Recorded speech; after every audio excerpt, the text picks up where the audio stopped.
Il est 19h, bonsoir à toutes et à tous et bienvenue, c'est l'heure de votre journal que l'on entame avec les titres de l'actualité. Les épreuves du baccalauréat débuteront demain dimanche. Plus de 790 000 candidats sont attendus pour cette session de juin 2023 dans plus de 2600 centres répartis à travers l'ensemble du territoire national.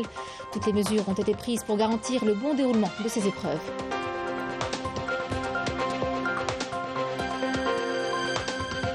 Nous nous intéresserons par la suite au groupe Sonalgas, cette entreprise phare dans le domaine de la production d'électricité qui se positionne aussi dans celui de la sous-traitance à travers sa filiale, la Saïd, à Msila. Diversification des recettes hors hydrocarbures et réduction du volume des importations, c'est dans notre grand format ce soir.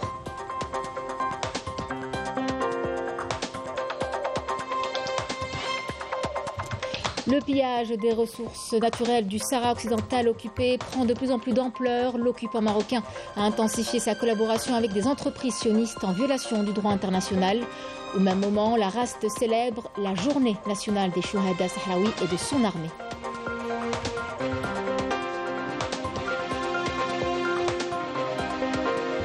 Et puis nous terminerons avec une visite à Bourj Zmoura, une ville nichée en pleine montagne à Bourj Bouaririj.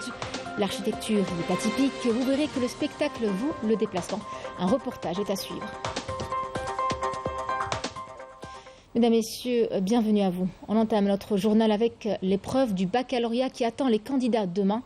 Plus de 790 000 candidats sont attendus à la session juin 2023 dans 2674 centres répartis à travers l'ensemble du territoire national.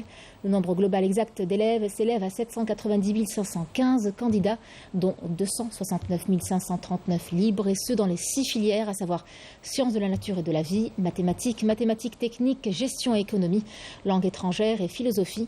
Toutes les mesures ont été prises pour garantir le bon déroulement de ces épreuves. Le nombre de centres de compostage s'élève à 18 pour 88 centres de correction. À noter que le taux de réussite à l'examen du baccalauréat session juin 2022 était de 61,17%. Le nouveau pôle urbain Haouch Sharrih, en cours de réalisation sur les hauteurs de Meftah à l'est de Blida, sera doté de toutes les structures publiques nécessaires. C'est ce qu'a annoncé le ministre de l'Habitat, de l'Urbanisme et de la Ville, Mohamed Tarek Belaribi. Le ministre a fait état de 14 structures publiques programmées au niveau de ce nouveau pôle qui compte 8500 unités de logement en formule location-vente ADL. La distribution des logements réalisés n'interviendra qu'après réception de toutes les structures publiques. Écoutons cette déclaration. Haouch Sharrih n'est pas qu'un simple quartier, mais c'est un pôle urbain de près de 8500 logements. Notre ministère va renforcer ce nouveau pôle par les différentes structures publiques qui sont au nombre de 13 structures. D'ici le mois d'août prochain, tous les travaux de réalisation de structures seront entamés. La distribution des logements réalisés n'interviendra qu'après réception de toutes les structures publiques. Dans notre grand format ce soir, nous nous sommes intéressés au groupe Sonalgas, cette entreprise phare dans le domaine de la production d'électricité et qui se positionne aujourd'hui aussi dans celui de la sous-traitance à travers sa filiale, la Société algérienne des industries électriques et gazières, la SAIED, qui contribue à travers ses activités à la diversification des recettes hors hydrocarbures et à la réduction du volume des importations. Une de nos équipes a été à l'unité de fabrication de maintenance des pièces de rechange relevant de la SAIED et implantée à Msila. Il nous est revenu avec ce reportage signé Adel Bouhames. Après avoir honoré la 3e commande au profit de son partenaire étranger de renommée mondiale, l'unité de maintenance et de fabrication de pièces de rechange relevant de la Société algérienne des industries électriques et gazières, SAIEG, s'apprête à expédier une 4e cargaison d'ailettes pour turbines à gaz et à vapeur. On a fait 3 exportations, des ailettes pour les turbines à gaz, et la 4e, elle est en cours. Peut-être d'ici 1 mois, 2 mois maximum. Ça, c'est des ailettes qui ont été exportées vers des pays européens. SAIEG confirme ainsi la maîtrise et le savoir-faire avéré de ces éléments, consolidant ainsi son statut de partenaire incontournable pour bon nombre d'opérateurs économiques nationaux. Il y a des clients à l'interne, groupe Sonalgas, c'est les centrales électriques, à titre d'exemple, et aussi des clients hors groupe, mais c'est des nationaux. Je parle à titre d'exemple, il y a Sonatrach, il y a Sid Al-Hajjar, il y a l'ADE, l'AMP, les cimenteries. C'est vraiment important ce qu'ils font ici, c'est des technologies de pointe. Les vilebrequins, la recherche des vilebrequins va être beaucoup plus aisée. Ça va nous éviter l'importation des vilebrequins de l'étranger. On va gagner du temps et gagner sur les prix. Et aussi, ça va réduire notamment les prix de rénovation de nos moteurs. Parce qu'un vilebrequin, maintenant, à l'heure actuelle, un moteur d'une puissance de 500 à 600 kW, ça avoisine les 5 millions, 6 millions de dinars. Il y aura aussi beaucoup de choses à faire avec eux, notamment aussi les tiges, des vérins, notamment aussi quelques recharges sur des pièces spécifiques à rattraper les usures. Ce qu'on avait ici, ce qu'on avait aussi à l'autre salle pour la recharge des pièces spécifiques, notamment aussi la technologie inverse, comment cette pièce a été réalisée, c'est important quand même pour nous. Comme son nom l'indique, l'unité de maintenance et de fabrication de pièces de rechange de SAEG s'est forgée également une forte réputation dans le domaine de la maintenance. Une expérience d'une plus-value certaine pour l'économie nationale. Le rotor qu'on vient de voir est un équipement de la centrale Cap Genet, sujet de réparation. Son prix initial est de 20 millions d'euros, dont sa réparation coûte 40% de sa valeur initiale, sans compter les frais de transport. Or que sa réparation peut se faire dans nos ateliers de maintenance par nos propres moyens avec un coût qui ne dépasse pas 5% de la valeur de sa réparation à l'étranger. Par notre personnel qualifié et expérimenté. Notre principale mission, c'est l'établissement des dossiers techniques des pièces qu'on fabrique ici au niveau de nos ateliers. On démarre essentiellement par des pièces usées ou des pièces modèles. On établit les dossiers techniques à partir du scan 3D qu'on utilise ici. Et puis, ensuite, on passe à l'étape des dessins 2D et 3D des modèles CAO. On lance la fabrication soit à l'atelier usinage conventionnel ou l'usinage non conventionnel, ou à partir de la fonderie de précision. Ensuite, on supervise la production en assurant que les étapes suivies durant le processus de fabrication soient conformes aux normes en vigueur ou aux exigences de nos clients. Ce que nous utilisons ici, c'est la machine de laser cladding, une technologie de pointe, la première en Algérie. Cette machine nous aide à faire les réparations des pièces à forte valeur ajoutée, comme les vilebrequins, les rotors électriques. Cette machine est parfaitement maîtrisée par main-d'œuvre algérienne, 100% issue des universités et des centres de formation nationale.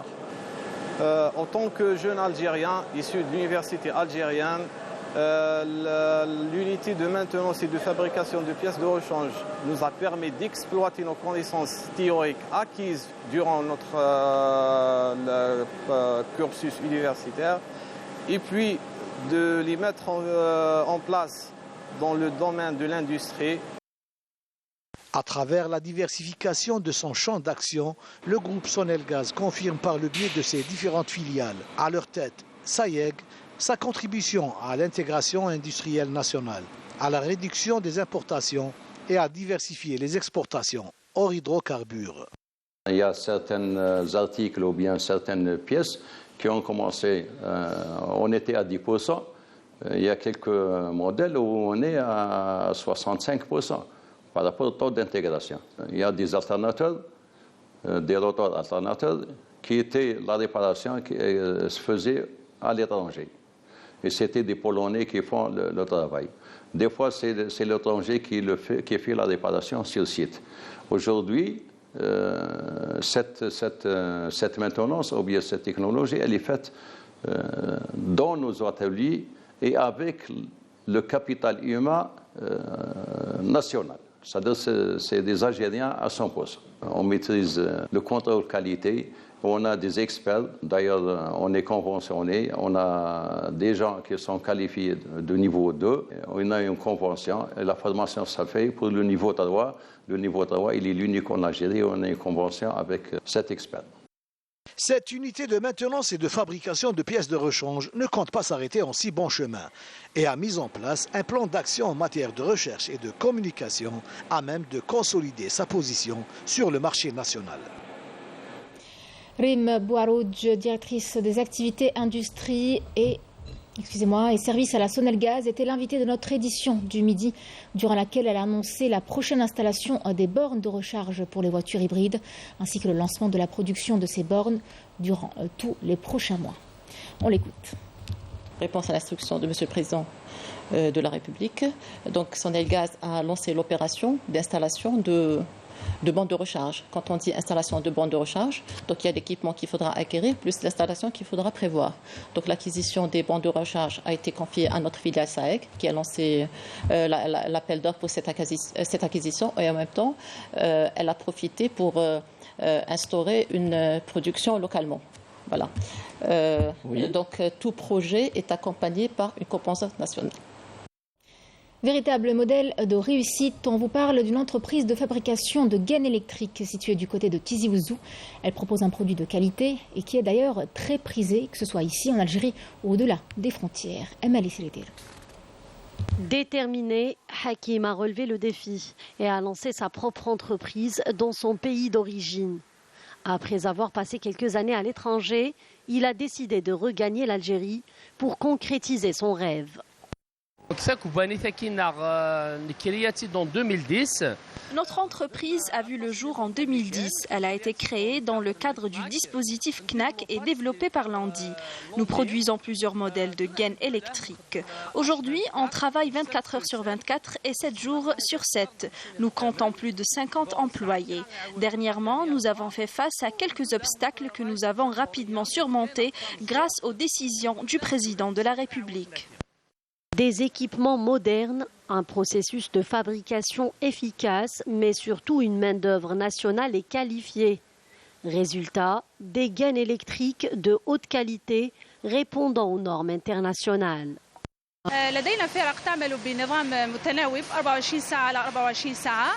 Nous avons plusieurs équipes. Nous faisons la transformation du plastique pour fabriquer différents types de gaines électriques avec une capacité de production de plus de 3000 gaines par jour. Je suis fraîchement diplômée et j'ai trouvé cet emploi tout près de chez moi. Je suis opérateur sur machine. On travaille dans une bonne ambiance. Nous formons une équipe au sein de cette usine. Nous avons un produit de très bonne qualité. Nous tenons à présenter un produit de très bonne qualité qui répond aux normes internationales. Nous arrivons d'ailleurs à couvrir les besoins du marché national. Un produit de haute qualité, très prisé sur le marché national. Sa réputation a dépassé les frontières, car aujourd'hui, ces produits sont exportés vers l'Afrique. Le propriétaire de cette entreprise compte développer davantage son activité, créer de nouveaux postes d'emploi et ouvrir une nouvelle opportunité commerciale à l'échelle mondiale. C'est au 5e rang des grands pays producteurs de pastèques que l'Algérie se classe. Selon la FAO, l'Algérie a pu décrocher cette place grâce notamment à la fertilité de ses terres. Le climat y est favorable, les rendements sont très bons. Il faut dire aussi que les moyens dont disposent les agriculteurs sont développés. Immersion ce soir dans le monde d'un producteur de pastèques à Ain Defla avec Naim Al-Walish. Reportage. L'Algérie vient d'être classée par la FAO, organisme des Nations Unies pour l'agriculture, au top 5 mondial des producteurs de la pastèque après la Chine, l'Inde, la Turquie et le Brésil. Avec 2,20 millions de tonnes par an, elle est leader arabe et africain. La wilaya de Ain Defla, c'est une wilaya traditionnelle pour la production de pastèques et melons. On est cette année à peu près dans les 5000 hectares entre le pastèque et le melon. La superficie a été réduite à cause des conditions climatiques et les ressources d'eau. Vous n'oubliez pas que cette année, on a fait une priorité pour les cultures stratégiques. Il y a la céréaliculture, il y a la pomme de terre, il y a la tomate industrielle et l'arboriculture. En général, le tonnage est entre 600 à 800 tonnes en période généreuse et quand c'est la récolte, on vient de toutes les régions pour prendre une bonne part de pastèque. Tout le monde a droit à sa part. On offre à tous les passants et en même temps, on s'occupe bien de la culture de la pastèque. Dans la région de Ain Dfla, plusieurs hectares sont consacrés à ce fruit d'été dont la culture est parfois assurée de père en fils sur plusieurs générations, à l'exemple des Belhassini. Nous sommes très anciens dans cette profession que nous avons héritée de nos grands-parents et que nous-mêmes avions transmis à nos enfants. Chaque 3 ans, nous changeons de terre pour la culture de la pastèque et juste après la production, nous semons des céréales à la place de la pastèque et la récolte est très généreuse, tandis que nous laissons le temps à la terre de respirer. On refait le même process et la production est toujours substantielle. Même si nous diminuons la surface cultivable, la récolte est toujours bonne et l'arrosage est surtout ciblé. Nous cultivons entre 25 et 30 hectares par an.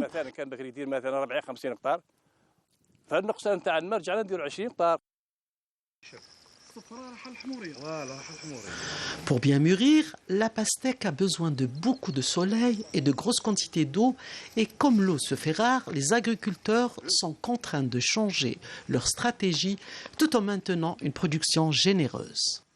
Les agriculteurs de la Wilaya d'Ain Dfla ont fait l'irrigation de goutte à goutte à 100%. Donc, on a fait 2 choses. On a économisé l'eau et augmenté la production pour compenser la superficie perdante grâce aux ressources hydriques. Cette marchandise vient de Méa. Ce n'est pas en grande quantité parce que ce n'est pas la période, mais les prix sont très attractifs et le fruit est très juteux. Ce fruit XXL est devenu une partie intégrante de l'été en Algérie et personne ne semble résister à une tranche juteuse et glacée un jour caniculaire. Et nous venons d'apprendre cette triste nouvelle. L'ingénieur de vision de l'EPTV Amrar, Jamal Abdelhamid, est décédé aujourd'hui à l'âge de 57 ans suite à un arrêt cardiaque lors de l'accomplissement de ses fonctions au niveau du stade Nelson Mandela à Braqi, où se déroulait le match USMA-MCO en cette douloureuse circonstance. Le ministre de la Communication, Mohamed Bouslimani, ainsi que le directeur général de l'EPTV, Nadir Bouqabes, ont présenté leurs sincères condoléances à la famille du défunt et à l'ensemble de la famille de l'entreprise publique de la télévision algérienne. Inna lillahi wa inna ilayhi raji'un. La police de Béchar a démantelé durant cette semaine un réseau criminel composé de 9 individus et saisi plus de 2,5 quintaux de drogue en provenance du Maroc. C'est ce qu'a indiqué un communiqué de la Direction générale de la Sûreté nationale. L'opération fait suite à l'exploitation d'informations faisant état d'une quantité de drogue sur le point d'être introduite par les frontières marocaines à bord d'un véhicule. Le véhicule en question, repéré et intercepté avec 2 individus à bord, transportait des plaques de drogue de 123,6 kg. Menée sous la supervision du parquet territorialement compétent, l'enquête s'est soldée par l'arrestation de 3 autres individus impliqués dans l'affaire et la saisie d'une autre quantité de drogue de 135,05 kg. 4 autres individus chargés de sécuriser le chemin du véhicule ont été également arrêtés. Les mises en cause, dont 4 faisaient l'objet de mandats de recherche, ont été présentées devant le procureur de la République près le tribunal de Béchar jeudi dernier pour importation, stockage, trafic de drogue et contrebande représentant une menace sur l'économie nationale et la santé publique.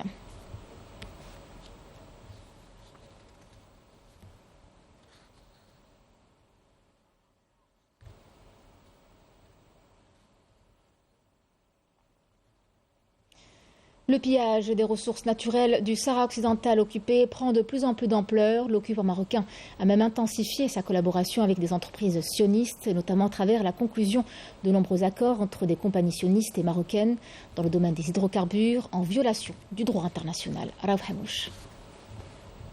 La conspiration entre l'entité sioniste et le régime du Makhzen se confirme de plus en plus. En témoigne l'implication directe des entreprises sionistes dans le pillage des ressources naturelles du Sahara occidental occupé. Une conspiration qui a pris des proportions alarmantes depuis la normalisation entre l'entité sioniste et le régime du Makhzen, notamment à travers la conclusion de nombreux accords entre des compagnies sionistes et marocaines dans le domaine des hydrocarbures en violation du droit international. Selon une enquête menée et publiée par le site d'information américain Mint Press News, plusieurs entreprises sionistes travaillent déjà avec le Maroc dans le territoire sahraoui occupé, à l'image de NewMed Energy, Ratio Petroleum, qui poursuivent l'exploration pétrolière et gazière au Sahara occidental, ou encore cette entreprise anonyme qui a lancé un projet d'aquaculture au Sahara occidental, mettant en péril les ressources des territoires occupés qui seront épuisés et disparaîtront sous l'occupation avant le conflit ne soit résolu. L'enquête révèle ainsi une intensification sans précédent des activités commerciales des entreprises sionistes sur le sol sahraoui. Depuis que l'entité sioniste et le régime du Makhzen ont officiellement normalisé leurs relations le 22 décembre 2020, le site d'information américain tient à préciser dans ce contexte que Delek Group est soutenu par un certain nombre d'investisseurs européens et américains. La République arabe sahraoui démocratique célèbre aujourd'hui la journée nationale de ses chouhada et de son armée dans la wilaya d'Oujdour. L'occasion pour les Sahraouis de rendre hommage aux familles des chouhada et de rappeler une fois de plus la lutte auquel fait face le peuple sahraoui pour la protection de ses richesses, mais aussi pour son indépendance. Majda Jahmoun. En reconnaissance à leur dévouement et à leur sacrifice pour leur pays, la République arabe sahraoui a célébré la journée nationale des chouhada sahraouis et de son armée dans la wilaya d'Oujroud. Cette journée est très importante pour nous les Sahraouis. Il est de notre devoir de protéger nos terres et tout faire pour les garder afin d'arriver à notre but. C'est un grand jour pour les Sahraouis. Nous saluons à cette occasion notre commandement qui a organisé cette journée pour rendre hommage aux familles des chouhada. Et nous nous considérons tous comme des chouhada tant que nous ne sommes pas encore libres. Je remercie la République sahraoui qui n'oublie jamais ses chouhada. Le président de la République sahraoui a remis des diplômes aux combattants de l'armée de la RASD, notamment à ceux qui se trouvent aux avant-postes prêts à sacrifier leur vie. C'est une occasion propice pour mettre en avant, une fois de plus, la noble place de notre brave armée dans le cœur de notre peuple.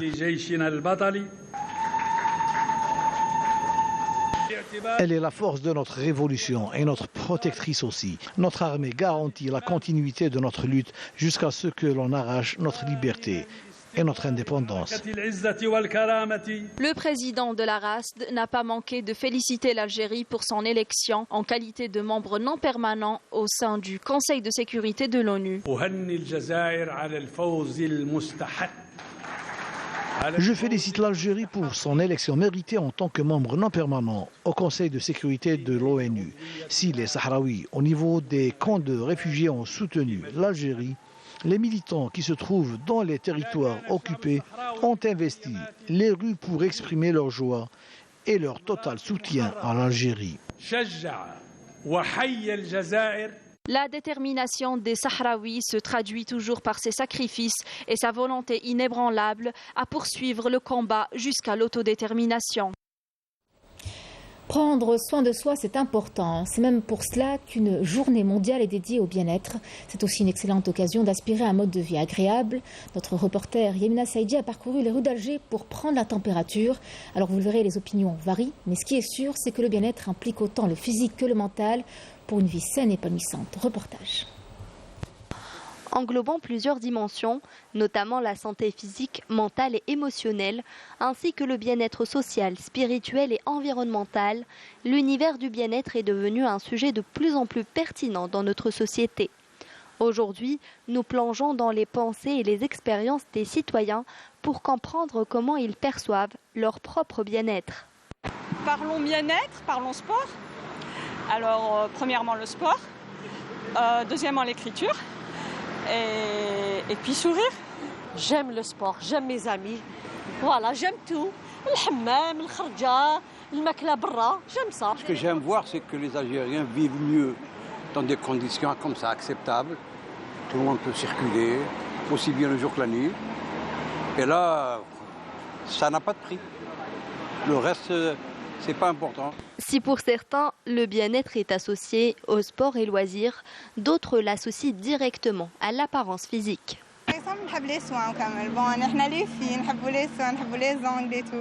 Les garçons, c'est plus يقعدوا branchés sport. نماكيي نسكم روحي نلبس نحب روحي من زماني ويعرفوني هنا كاع الناس واللي يحب روحه توجور مليح تحبي روحك تحبك. J'aime le hammam, les massages, sortir au moins pour un tour. تروحي من Tipaza, c'est déjà bon. Pour changer un peu. Pour éclairer notre lanterne et comprendre le bien-être, nous avons consulté une psychiatre qui a souligné l'importance de la gestion du stress et de l'établissement de relations positives afin de renforcer notre résilience émotionnelle. Être bien dans sa santé physique, dans sa santé psychique mentale, c'est très important. Mais également, comme je viens de le dire, il y a d'autres facteurs qui vont intervenir et qui peuvent augmenter notre bien-être. On a le côté intellectuel, le côté professionnel également, le côté spirituel, environnemental, social aussi, avoir de bonnes relations, avoir une bonne qualité d'interaction sociale et surtout être bien avec soi. Donc apprendre à se connaître et à s'accepter, c'est un élément fondamental pour le bien-être.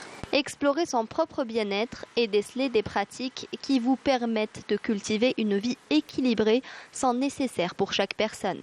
Prenez soin de vous, car votre bien-être compte. L'équilibre de l'enfant peut être tributaire du bien-être de ses parents. C'est dans cette optique que l'association Projet de Famille a organisé une journée d'études qui s'est tenue au Centre culturel islamique de Beni Merad, dans la wilaya de Blida. Intitulée L'Enfant Projet, cette journée a été consacrée à la construction de la personnalité de l'enfant et au développement de la culture de ses droits. Reportage Mejda Diahmoun. Il suffit d'un rien pour que la vie d'un enfant bascule. Pour que cela n'arrive pas, il faut rester attentif aux besoins de ces futurs décideurs qui façonneront un jour le monde. Leur éducation ainsi que leur développement sont essentiels pour un futur prometteur.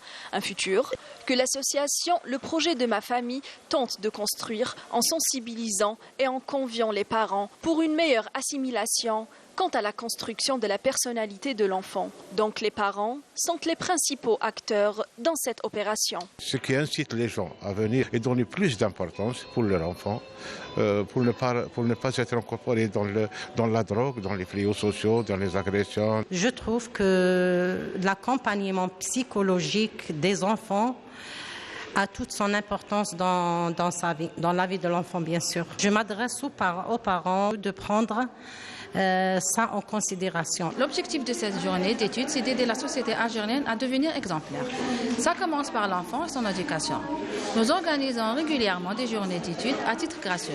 Notre but est juste de construire une société algérienne. Des étudiants ont également pris part à cette rencontre pour se préparer dès maintenant. Cette journée d'études m'intéresse en tant qu'étudiante et future maman, car nous sommes responsables de la personnalité de nos enfants. C'est pourquoi il faut se préparer pour une bonne éducation. L'accent a été mis sur l'importance du choix du partenaire et son rôle dans l'épanouissement et la stabilité du couple, la place de l'enfant au sein de ce couple, ainsi que le développement de la culture des droits des enfants. L'avenir de l'enfant, c'est le bon choix des parents, que ce soit la mère, que ce soit le père. Avant de se marier, il faut d'abord se former comment on devrait des papas et comment on devrait des mamans. Pratiquement, c'est notre philosophie de cette association, convaincre les nouveaux mariés ou bien les gens qui vont se marier que le mariage, c'est pas un jeu. Il est très important dans la promotion des droits des enfants en Algérie de multiplier toutes ces rencontres, donc d'aborder de plus en plus cette question de droit, que ce soit le droit à l'éducation, le droit à la santé, le droit à l'épanouissement et aux différents divertissements et aux loisirs. Donc d'aborder donc cette question-là de façon très opérationnelle et de montrer comment ce que nous avons pu réaliser jusque-là, comment à travers quoi nous avons pu réaliser, quels sont les mécanismes et surtout de voir un petit peu ce qui pose problème et qui entrave un petit peu ce qui pourrait aussi nuire à l'épanouissement de l'enfant. En offrant les meilleures opportunités possibles aux enfants, nous construisons un monde meilleur et durable pour tous.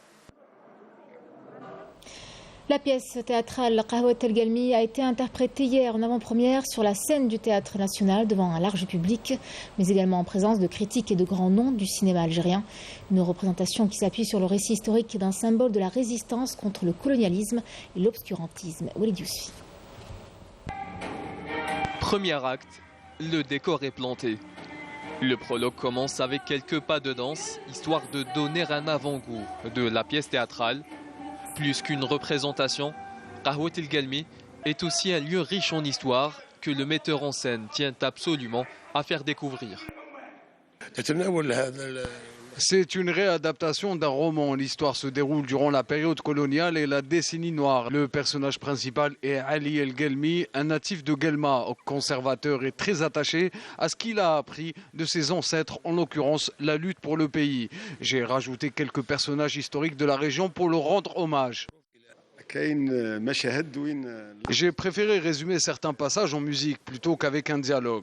Ça permet en quelque sorte de rendre la pièce plus attractive pour les spectateurs. Une réadaptation très appréciée par les amateurs du 4e art présents sur place. Le metteur en scène a su comment remodeler le roman et le transformer en pièce de théâtre. Il y avait du rire, des pleurs, de la comédie, du tragique et le décor était bien choisi. C'est une bonne chose, il y avait une belle ambiance et les comédiens ont très bien joué leur rôle. Je suis très contente d'avoir assisté à cette pièce. C'est une représentation qui donne une seconde vie au patrimoine algérien. Cette avant-première s'est clôturée sous un tonnerre d'applaudissements et des acclamations pour les 12 comédiens qui ont su donner vie à leurs personnages sur scène. Autre hommage, celui rendu au maître de la chanson Chaabi, Abdelkader Chaou, hier à la salle Ibn Khaldoun. Une soirée festive dont le rythme nous parle directement au cœur, sans négliger les hanches. Chaou, c'est un répertoire prolifique, une production qui n'a pas manqué d'apporter une touche de modernité au style Chaabi. Couverture, Malim Damis.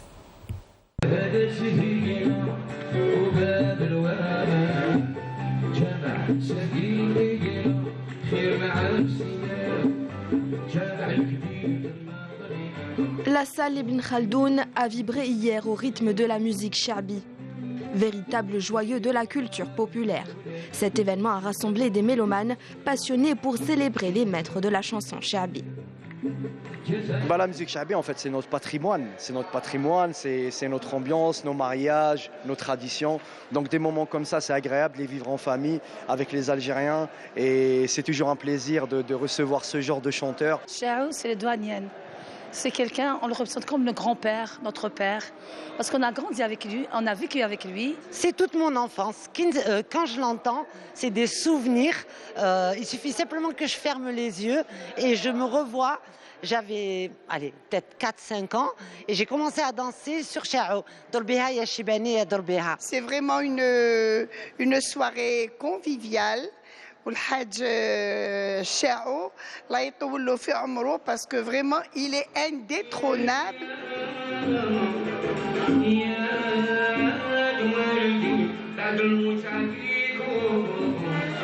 Dans une ambiance conviviale, Abdelkader Chaou a ébloui son public grâce à son riche répertoire Chaabi. La profonde complicité entre les artistes et leur public a créé une expérience musicale envoûtante.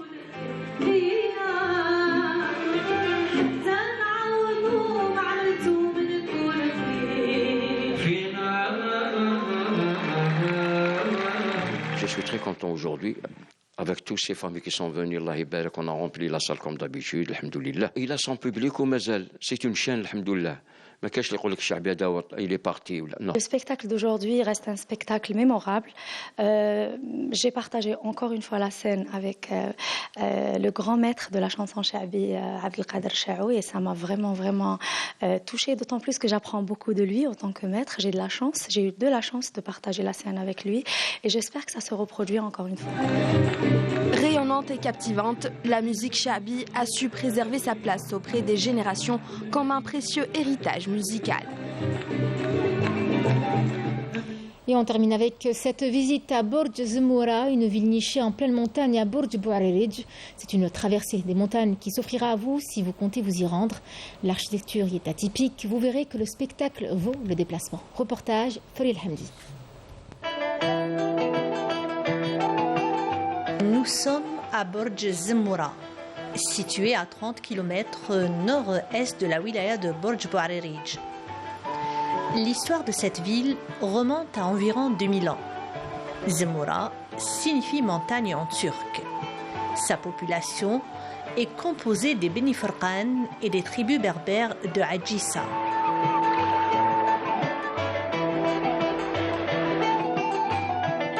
La principale caractéristique de cette ville réside dans son architecture qui réunit les styles andalous, turcs et berbères. Elle date de plus de 900 ans et elle garde son aspect original. Donc on nous a expliqué beaucoup de choses. Par exemple, dans ce coin-là, il y a le Garniya. Ils ont sculpté, le mur est sculpté en forme d'angle pour laisser passer les animaux. La porte, elle est très ancienne. On a trouvé 3 articles très intéressants. Zukram, Wurkel, Wunnah. 3 objets originaux. Chacun a une explication qui va de l'ère ottomane. Parmi les célèbres monuments qu'elle abrite, on cite la Kasbah de Zmoura, que serpentent des ruelles étroites pavées de pierre, dont les maisons ont été bâties selon un modèle urbanistique d'une extrême beauté. Actuellement, nous sommes dans un musée à ciel ouvert. On a découvert une ville magnifique, il y a beaucoup de légendes, beaucoup d'histoires. Et aussi, il y a beaucoup de mosquées, d'écoles coraniques. C'était la route des caravaniers, je dis, entre le sud et Béjaïa, entre Boussaada, Msila, c'est la route de la laine. L'école primaire, qui date de l'époque coloniale française. L'édifice s'élève sur 2 étages, a été construit en 1939. La porte de l'école conserve toujours sa beauté et son élégance. Un peu plus loin, El Qli'a, une commune connue également pour ses ulama. C'est aussi un endroit de charme. La nature et l'architecture sont également au menu. Les visiteurs sont émerveillés. On a fait plus de 24 villes. Et le but principal de cette caravane, c'est la valorisation de ces anciennes villes. Malheureusement, ce qu'on a constaté, le touriste algérien visite tout ce qui est romain et il oublie qu'il y a des villes extraordinaires qui ont été bâties durant la période islamique. Elle est surnommée la ville de la montagne dominante, un site touristique et religieux par excellence, qui vaut bien le détour. Vous retrouverez ce soir à partir de 21h Monet Laraj pour l'émission Écho des aides exclusivement réservée à la wilaya de Tipaza. Pour rappel, cette émission a été tournée avant les intempéries qui ont affecté plusieurs communes et localités de la wilaya. Et c'est sur cette information que se referment les pages de cette édition. Merci à vous de l'avoir suivi. Je vous souhaite une excellente soirée avec la suite de nos programmes et à très vite.